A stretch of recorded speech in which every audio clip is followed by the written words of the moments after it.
Live sporting events are some of the most watched things on television in America. And until this semester, there was never a class in the Hofstra School of Communications that taught students how to broadcast a live sporting event. But now a class titled Sports Reporting and Producing, which is offered to both journalism and television students, was created.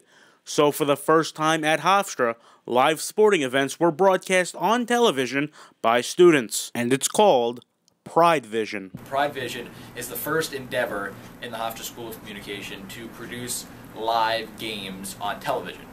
Obviously we do a ton on the radio station at WRHU, and we do a ton of different TV stuff within the school in terms of shows, but we've never done a live multi-camera athletic game broadcast. So this semester we did both a Hofstra women's lacrosse and a Hofstra men's lacrosse game for the first time. What we did, instead of just covering a game, with one or two cameras, I mean, there's so many different levels you can cover a game with. It could be a single camera, just shooting, a wide shot the whole time. It could be a couple cameras. It could be, like the Super Bowl. It could be 50 cameras.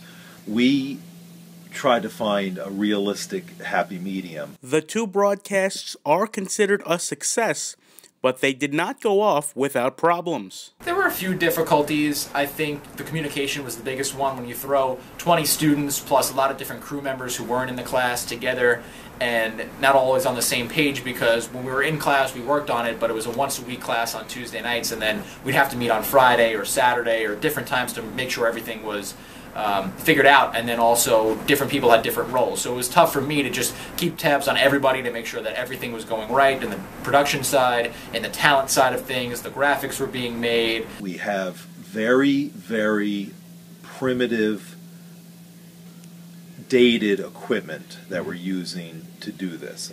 It's really equipment that in some cases is 20, 25 years old.